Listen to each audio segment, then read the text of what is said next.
Imagine suffering through a massive flood, living without power for months on end, and your childhood home is in ruins. Now imagine this. Your home was deemed unimportant by the government and has been purchased by a foreign rich guy in a suit. Your home is gone, everything you've ever known is disappearing, and there's absolutely nothing that can be done to reverse this.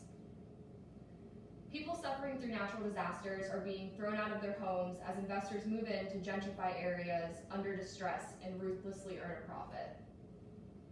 Maryland is not immune to natural disasters. Through floods, hurricanes, and even earthquakes, investors find a way to sneak through the devastation and snatch family homes.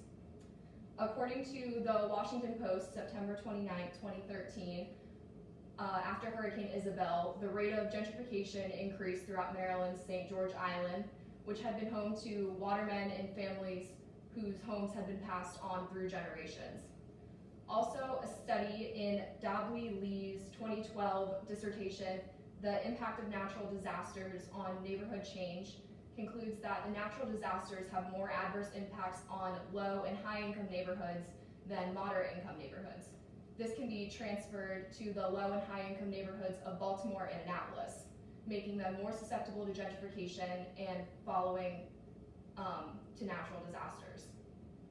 And in Sandra Banholzer's 2014 book, Reducing Disaster, Early Warning Systems for Climate Change, sectors such as agriculture, tourism, and water are closely related to climate change and are facing a great burden throughout extreme events. These sectors are important to the state of Maryland's economy and overall well-being. Because these sectors threaten to increase the number of natural disasters, Maryland's rate of gentrification is also predicted to increase. I am currently in the process of achieving a bachelor's degree in architecture and have taken courses focusing on real estate development. Gentrification is a major topic study in most of my courses due to its polarizing effects to the local housing markets and call to architects to design homes within gentrified districts. In this speech, I will start by focusing on Puerto Rico's current battle with investors and gentrification, then analyze the current phenomenon of residents struck by disaster and their lack of desire to move, and lastly, focus on the downfalls of gentrification. All of these elements combine to illustrate the battle between investors and suffering property owners. As most of you know, Puerto Rico was struck by Hurricane Irma and Maria this past fall and has been fighting the ongoing battle of restoring power, gathering supplies, and fighting for funding in order to restore its communities. According to the Federal Emergency Management Agency, the deadline to apply for assistance to Puerto Rico is June 18, 2018. Supplies and the rate of repair are dwindling, allowing investors to move in and purchase damaged real estate. According to the New York Times, December 16, 2016, Puerto Rican resident Jose Gonzalez Lopez felt harassed after Finance of America initiated the foreclosure case against him for the third time in 2 years. Institutions like the Finance of America are teaming with bargain hunting investors to force foreclosure on long-term residents of Puerto Rico. Locals don't want to move out while investors are forcing them out.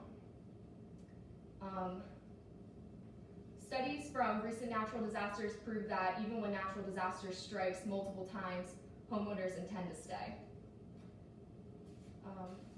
On August 23rd, 2006, Robin Roberts delivered a statement reflecting on her emotions associated with New Orleans locals returning home following Hurricane Katrina to ABC News.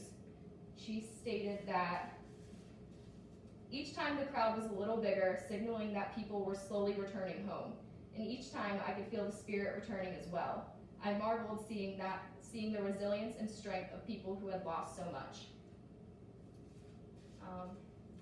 On October 13, 2013, an article from citylab.com clarifies that location, especially residential location, is the node around which people manage life with routines like having specific shopping habits close to home. Even when they can be financially made whole in an offer to retreat, residents may not want the deal. Investors often target victims of natural disasters and offer them appealing deals such as enticing sums for their property and benefits of relocating to new neighborhoods. Not even money is enough to make local residents want to part with their homes. With investors forcing residents out comes devastating displacement as investors take over to gentrify newly destroyed housing markets. While there are benefits to gentrification, its consequences blindside original residents and disband existing communities. Shirley DeMatteis shared her personal story in a November 27th, 2015 New York Times article. She said that she was pushed out of her former home in Crown Heights, Brooklyn by high rent and repairs withheld by her landlord. Investors indirectly forced residents out of their homes by teaming with landlords to raise rent prices, forcing residents to move out without knowledge of future plans of gentrification. According to the Brookings Institute Center on Urban and Metropolitan Policy, involuntary displacement is most likely to affect the poorest, most ill-equipped residents of a community.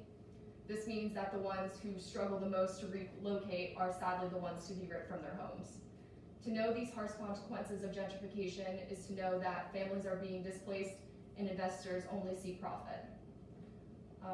Gentrification and sneaky investment tactics go hand in hand, especially following a natural disaster that sparks a decline in home values.